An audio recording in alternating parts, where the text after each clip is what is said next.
Basically, Maria, you finished INSEAD almost 1 year ago. Yes. Huh? Yes. Okay. What have you done during this last 10 months? So after graduation, I started an internship at L'Oréal in Paris. So it was a 6-month internship that finished in March. So end of Feb, I finished my internship. And then I came back to Beirut to start looking for a job. I wanted to find a job again in Europe. But while I was here in Beirut, my brother is actually starting his own startup. So I decided to not find a job anymore and to start working with him on his startup. So now it's been, I think, a month that I'm working with my brother. So we're doing a startup here in Lebanon. So yeah. Okay, and what type of startup is it? Tell me, if you can tell We're me. building a SaaS model startup in real estate in Lebanon. Okay, but can you tell me more precisely what it is? So, yeah. It's everything for real estate in Lebanon. Now we're still developing it, so we're still brainstorming and everything, but we want to do something in real estate here in Lebanon. Okay, and what is the situation like in Lebanon? Has it improved, or is it a place to start something? I mean, me, I'm pretty optimistic. Some people aren't, obviously. It's better than before, than the few months. People are coming back, opening new stuff now in Beirut. Still, obviously, we still have some uncertainty going on, but I'm pretty positive for the future. So it's a bet. It's not a very safe bet. But me and my brother and a lot of people I know are very optimistic. So hopefully, we're hoping for the better. Okay. Now tell me, and what is it to study at INSEAD? We know what it is, but what is your experience of the INSEAD MIM? What did you experience there? The experience was very nice. Yeah. Obviously, I loved a lot of things, and I didn't like a lot of things. It's a pretty intense 10 months, especially as someone who came. I did my bachelor in London, so it's a very different program. It's a very different system. Where in London you have a lot more flexibility, you have a lot more freedom. You're not. For me, at least, my experience in London, I just had to come to exam and pass my exam, and that was it. Whereas at INSEAD, you have a lot more rules. It's a lot more intense. The experience is a very intense experience, whether it's from a educational standpoint, you learn a lot, and because it's a very accelerated program, so you're technically doing 2 years and 10 months. So you're always working. It's very intense also because you're moving countries in less than a year. You're living in 2 different countries. And you always see the same people every day. It's a very nice experience, but it's not, I think personally, it's not for everyone. But it was very interesting. I learned a lot from the experience. So for me, overall, it was a very, very nice experience.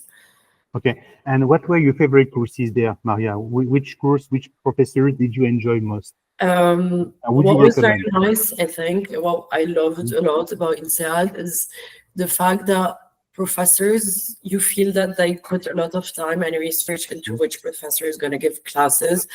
And I think that's what makes it a very good university. So every professor that we had in the specific course were professional in the field. They were all experts. They had, some of them released books, some of them released a lot of papers. So they were very good professors. I mean, for me, I think one of my favorite course was a machine learning course. The professor was a very, very, very good professor, and she made me love the class. So it was machine learning. I also really liked my finance class at INSEAD. I think these were my 2 favorite classes that I took. Now tell me, many people tell me that basically this program has 3 weaknesses. Okay, it's a bit a small program. There are only like less than 100. Okay, No, compared to we were 180. 180. So it's Yes. already very good. Yes, already very good. Yeah. They define it can be a bit small, a bit too small a program. Yeah. Second of all, they find it's too generalist. It does not prepare you for something specific. Okay, if you want to work in finance, data science, and then they also told me that the care service is a bit weak. The Okay, what? Sorry. the care services. Okay, don't really help. So, what would you say about this? These people are wrong, and why are they wrong from experience? Because it's students that have get accepted to ESSEC, to HEC, to SCP, and they get accepted to INSEAD, and they tell me no, the class too small, care services not strong enough, and it's mainly for carers in consulting. If I want to do something else, I won't be fully prepared. What do you think? Are they right? Are they right? Are they wrong? What do you think? I personally think first, I mean, if you're going to do a master in management, obviously you know it's going to be very general because you're not really doing any specification in anything. So you're going to have a lot of classes. For me, I don't think my problem was the fact that it was too general, but I think it's the fact that how is it at INSEAD is like in 10 months, you practically you learn 20 different subjects. So for me, I feel like it's a bit counterproductive to be learning 20 different subjects. And most of the time they are very hard, heavy subjects. So you're going to have marketing, you're going to have economics, you're going to have finance, machine learning. So for me, I find it a bit counterproductive to do 20 subjects in 10 months because at the end of the day, you don't really learn any of them in depth because the way INSEAD works is 2 months, it's divided by 2 months, 2 months. Periods. So in Five these two periods. months, Yeah. you have 5 periods, and in these 5 periods, you have 3 different classes. So I mean, in 5, 6 weeks, personally, I don't think you can learn a lot, and you cannot go really in depth in subjects. So if I think for me, it would have been better to cut the number of classes that you took and made them more in depth. So this I think is very good. It's very good because at the end of the day, we're really crash coursing everything. So learning as much as we could, and then when you look back, you don't learn as much when you learn this way. For career services, I mean, I heard from people that they're not very good. For me, I didn't really use them because I managed to get my internship at L'Oréal without really using INSEAD's network. With INSEAD services, sorry. And now since I'm going into entrepreneurship, I don't really need to speak with them anymore. But from my friends and from what I've heard, they're not very helpful. But the only thing that for me I found really, really helpful, because as I said, when I came back from Paris, I was looking for a job before deciding to stay here and start my own thing. The very good thing about INSEAD is that you have access to the whole alumni network. So we have a kind of dashboard that you can log in, and then you can type in any company that you want. So let's say you type in L'Oréal, and then you get everyone that was at INSEAD that works at L'Oréal with their personal email, their work email, their numbers. So this was very interesting. I was able to speak with a lot of people. INSEAD alumni are very helpful. So I did a lot of calls with ex-INSEAD that were working in companies that was interested in. But yeah, it's more the alumni network, I think, that is very interesting. That is more interesting. It's true that, as you know, now I'm the dean of the business school, and it's very, very difficult. As you may know, care services are compulsory. You cannot have a business school if you don't have a care service. You will not be accredited as a business school. It's part of like having a building, like I don't know, professors, PhDs. So, but I have the thing that schools do not really invest. They have a care service because it is compulsory, but not because they want to help students. So, for instance, me in my school, it is my partner, my business partner, who is directly managing this department because we believe it's very, very, very important relationship with companies. Yeah. So it's a thing to do. I think they help you, but they don't really help you find a job. But they do help you like fix your CV, fix your cover letter, blah blah blah. Yeah, but Maria, you don't pay 80,000 euros to have someone who's going to help you fix your CV. Honestly, I know. You have a friend of yours. Yeah.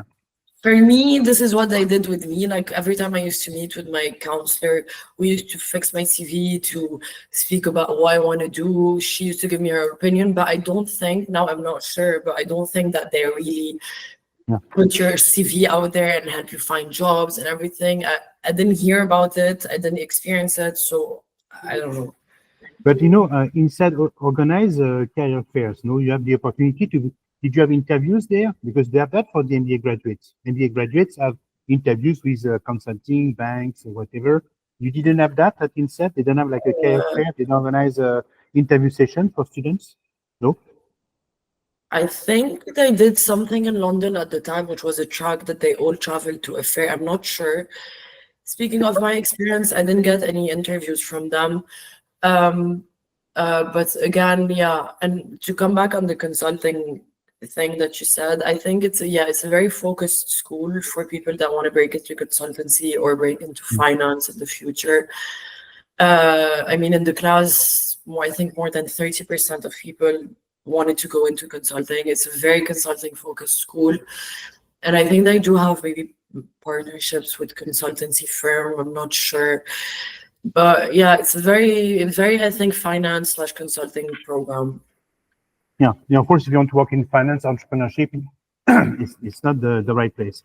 What did you think of this idea that they split the program, one semester in Fontainebleau, one semester in Singapore? Is it a good idea?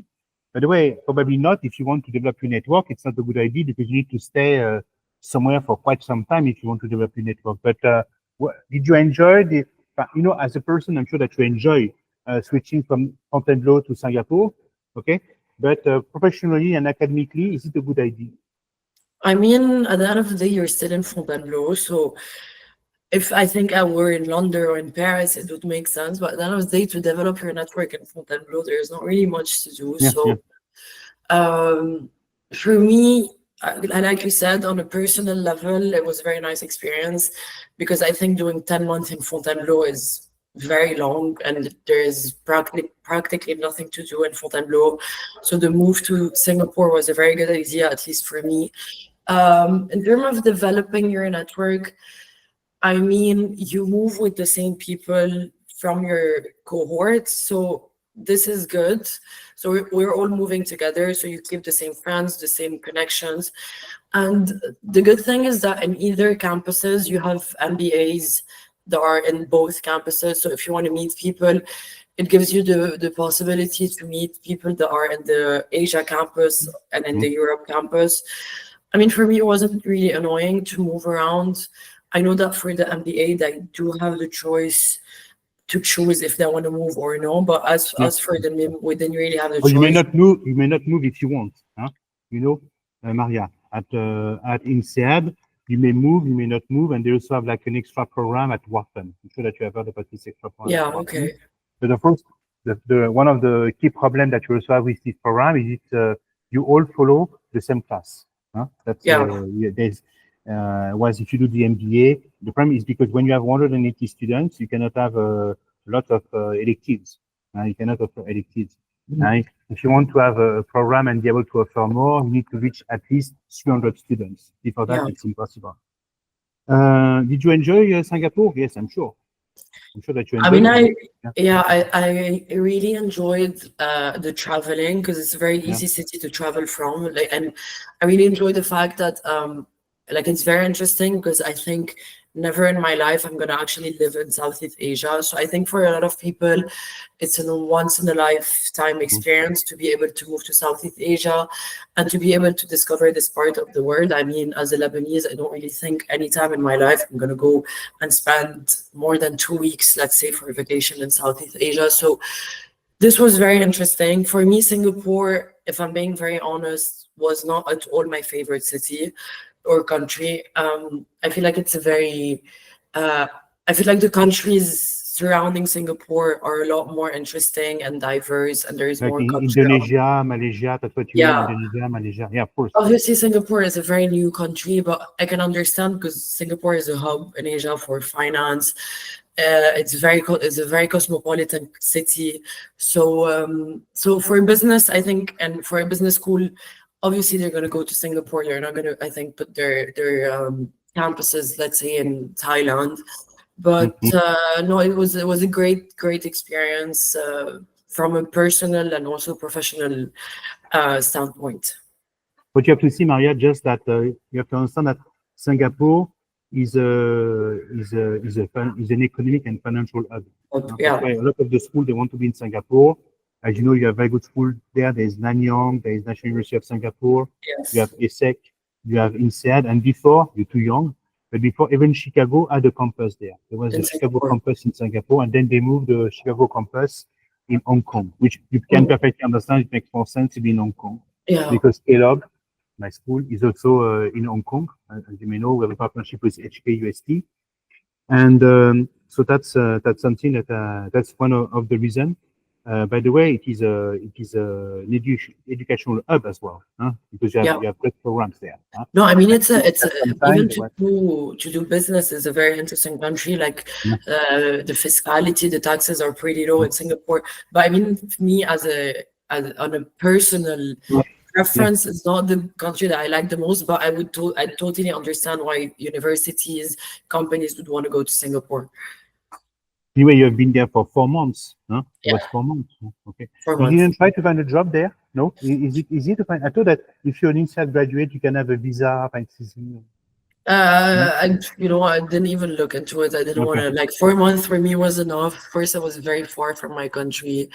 And then, like, it wasn't even an option for me to find a job in Singapore. Okay, yeah. But you have had some experience. You know that I have like we sent students to INSEAD for the first intake. So it was in 2018, something like that. And I have a few students who now live in Singapore. Okay, by the way, there's one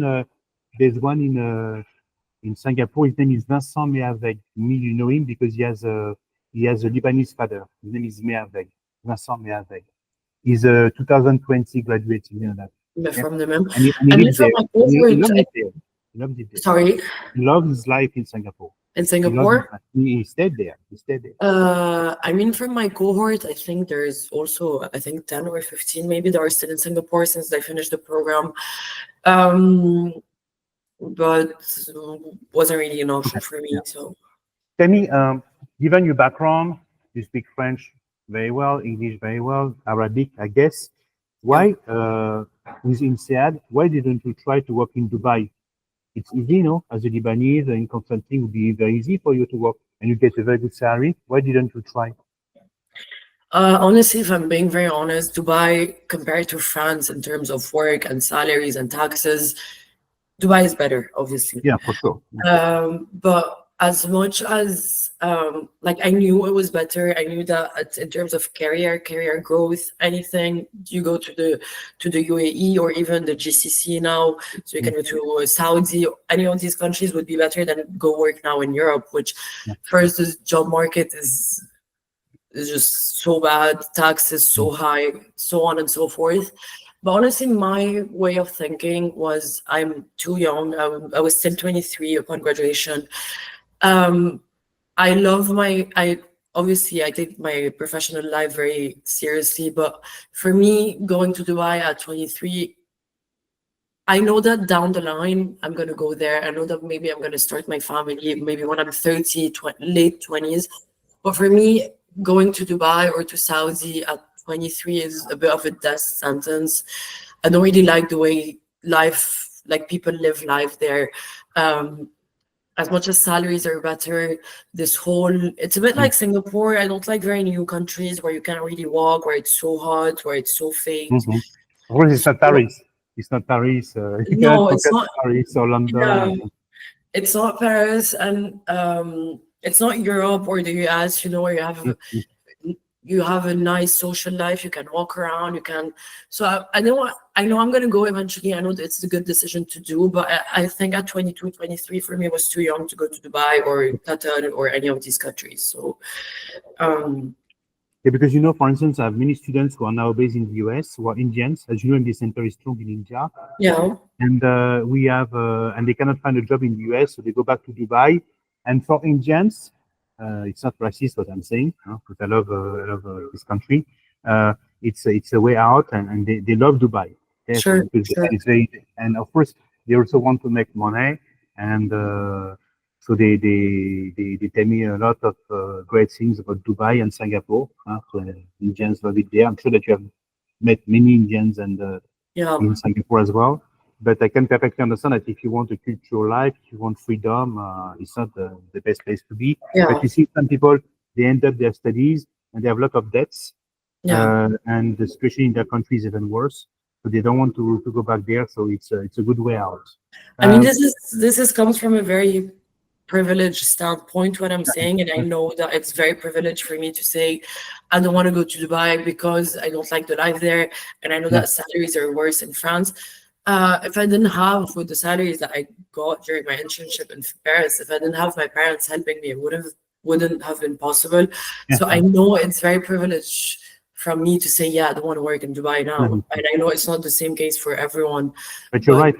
You see, that's what I was saying to my friends. I come from a good family in France. And I was saying if my father made some money, he helped me escape things that were not very that I could have escaped. So I perfectly understand that if your parents, your family allow you to do something that you like more, it's not a bad thing. Okay, at least make a good use of what your father has worked for. But I mean, you have a friend, so of course we have a common friend with Julie Knafo. Yeah. Are you still in contact with Julie or not? Yeah, she's one of the best friends. Julie. Yeah, we're very good friends. Now that I'm in Beirut, obviously I don't see her anymore, but we speak all the time. Yeah, because she went to see you in Beirut. Yeah, because she told me about Lebanon. So I guess it was with you because at that time I didn't know you, but she came to see you and she enjoyed Lebanon. Huh? Exactly. She came in, I think, summer of 2022. She was here in Beirut. She came to visit us, me and my friends, because she has a lot of Lebanese friends. So she was here, Yeah, so it's a good thing. So basically, now tell me about the admission process. What it is to apply to INSEAD, because I guess that you have applied to many more schools. Yeah. So what is the admission process first? Right. I think it's nicer than other admission process. It's more personal.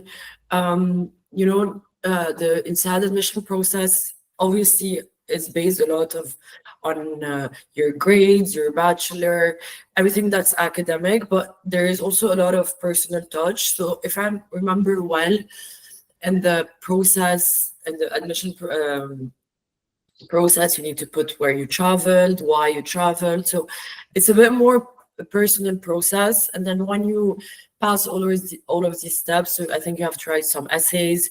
You have to put where have you traveled, because again, they're very proud because it's such an international school and they're trying to keep it very international.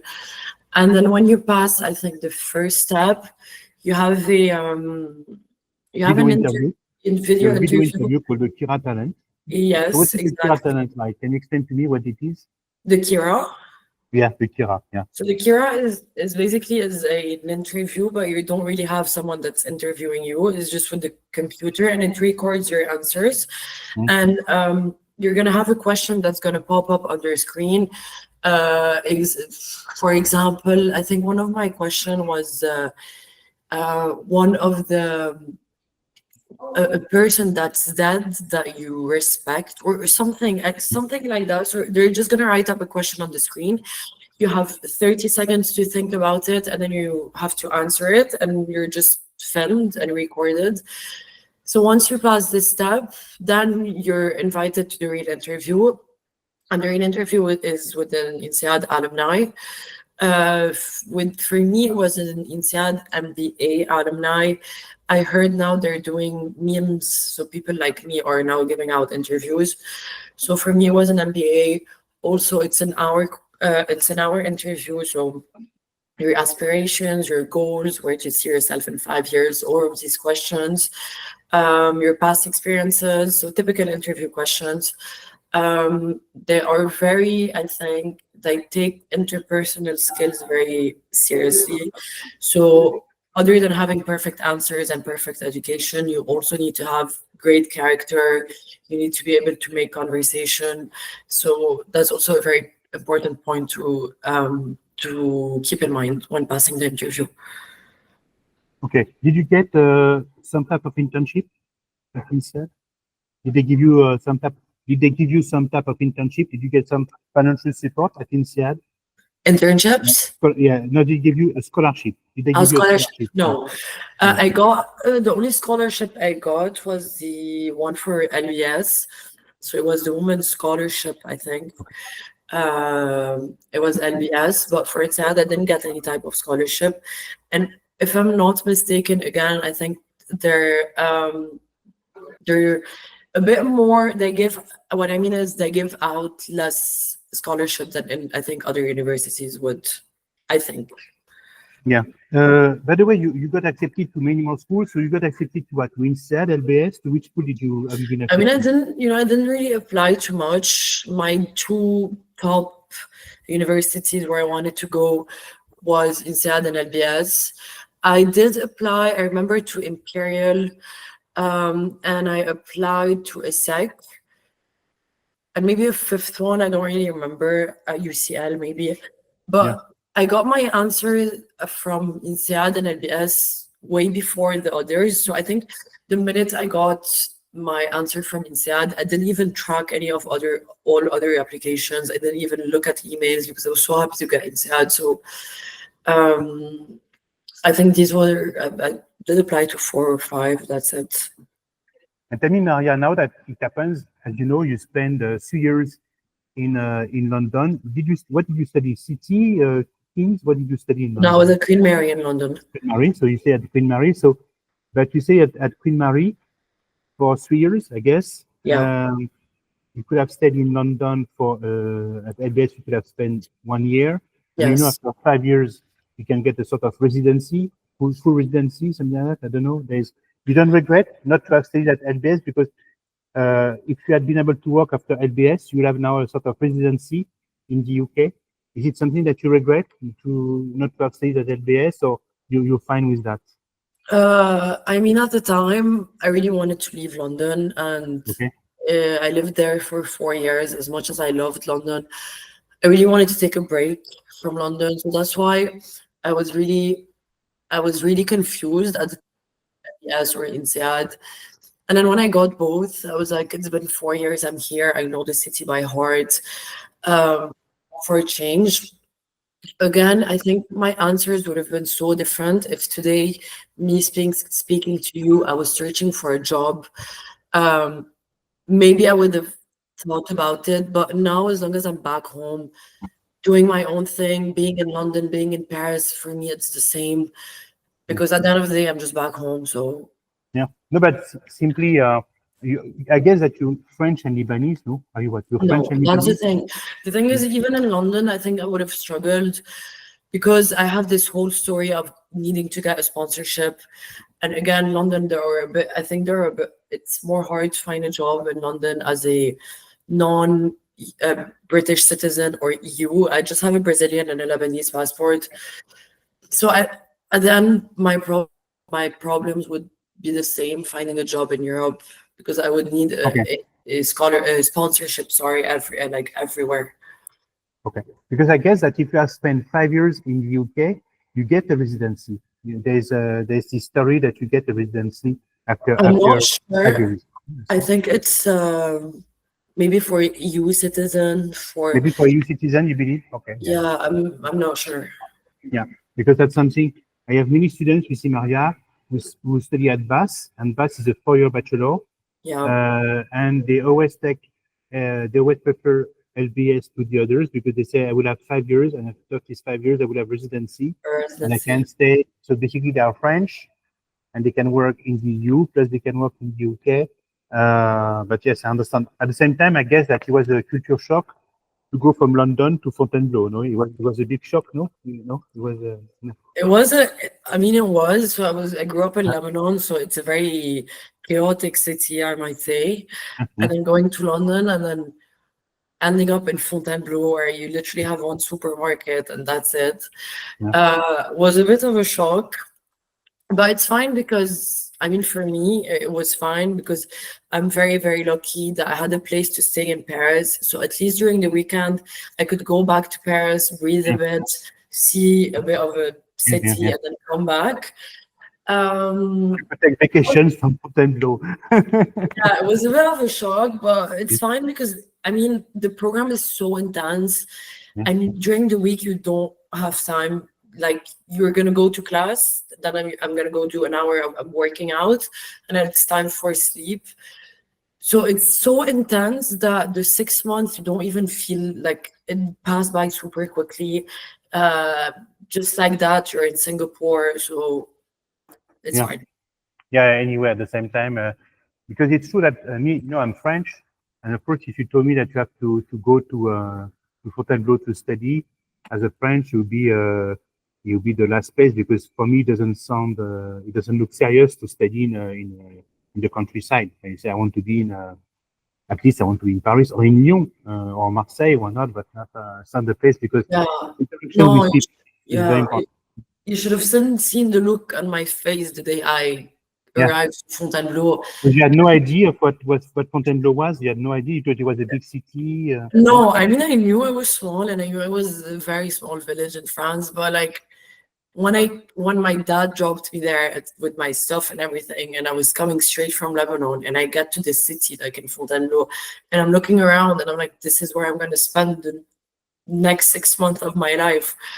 And it was a bit of a shock. It was a bit of a shock. Good thing is, again, you have so many people. So the people of your school, you see them every day.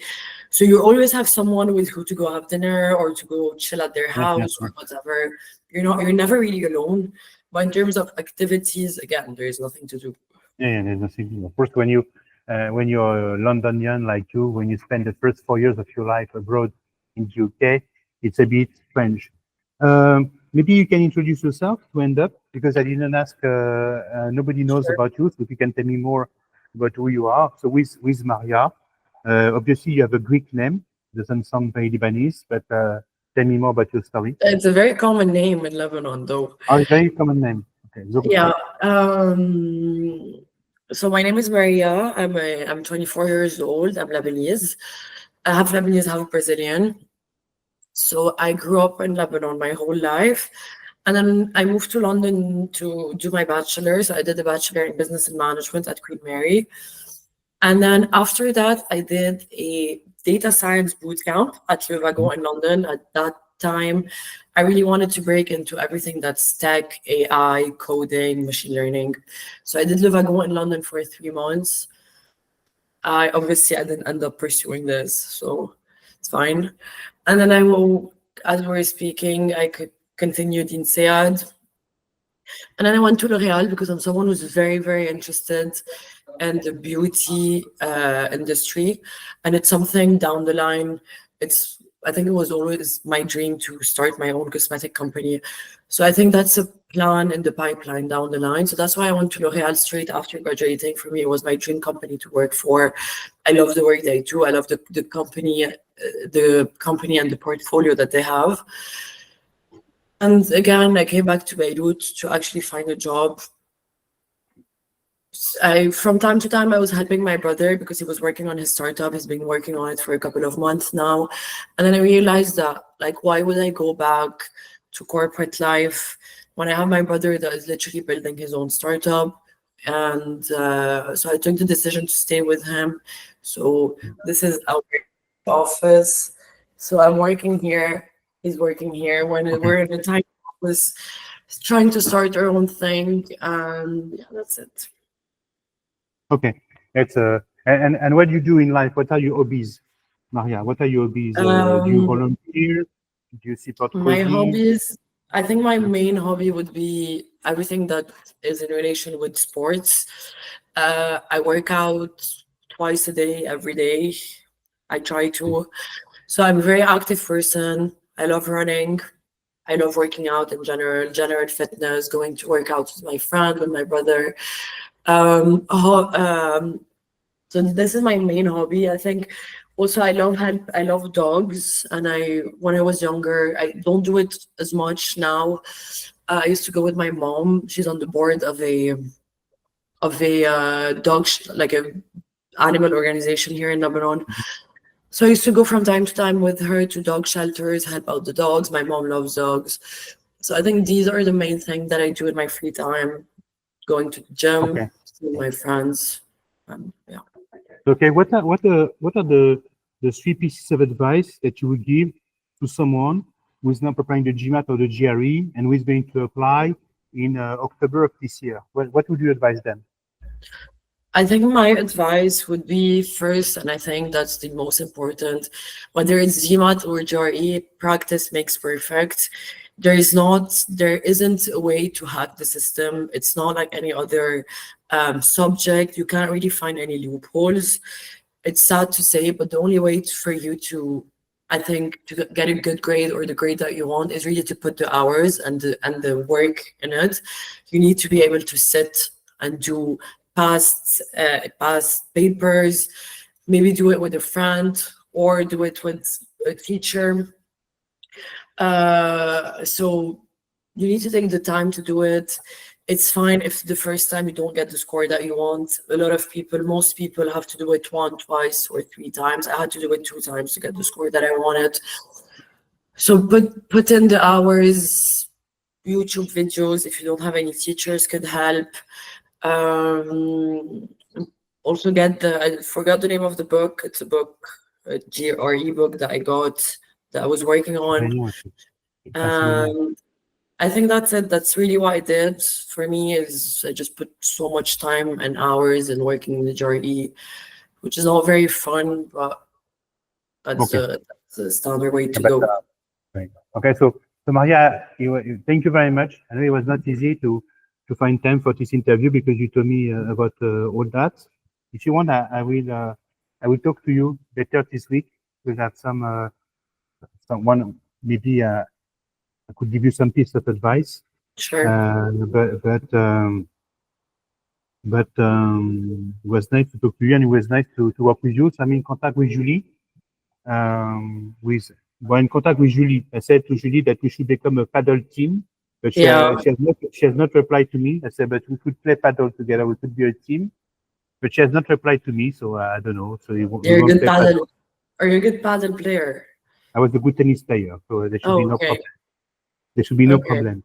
And she was okay at tennis, so I offered her, but no reply. Maybe it was the end of our friendship. No, not at all. She was traveling with her family, I think, for 3 weeks. They were in Mauritius, I guess. Okay. So I think she just got back. So that's probably why. Okay. But yeah. You play paddle, Maria? You should play paddle. Not at all. I really want to learn how to play tennis, but I know it's a very long process. I know it's going to take so much time for me to even shoot one ball. Yeah. So the paddle is easier. Okay, paddle will be easier. You'll have fun faster. But tennis looks so much more fun than paddle. I think paddle is more fun. Yeah, I prefer tennis to paddle, but it's more fun because it's like when you go skiing, this type of sport. Because you can go with more fun immediately. Okay, yeah. Imagine that. I give you an example. Imagine that you go skiing. You have fun after 1 week. You have fun when you go skiing. You agree? Yeah. If you ski in your life. Yeah. But imagine that you want to go sailing. Before you have fun sailing a boat, it's going to take you years. You agree? So it's the same. Yeah. That's why the paddle is becoming so much more. It's so much more quicker. They say after 1 month you can have fun. I have many friends who used to play volleyball, football, tennis, and they like it, and they tell me after 2-3 months they were fine. What can you do with tennis after 2-3 months? You cannot even shoot a ball. That's the thing. That's why I've been every time I've been delaying learning tennis, because I'm like, it's gonna take so much time for me to actually be able to. Le paddle. That's not a bad idea, because even in the gym where I go every day, there are paddle courts there, so I'll try it and I'll let you know how it goes. Okay. So I wish you a good day. So it was nice to talk to you, and I will give you some piece of advice that I can give you. And you tell me more about your company. Have a good day, Maria. Thank you very much. You too. Bye-bye. Bye-bye. Have a good day. Bye.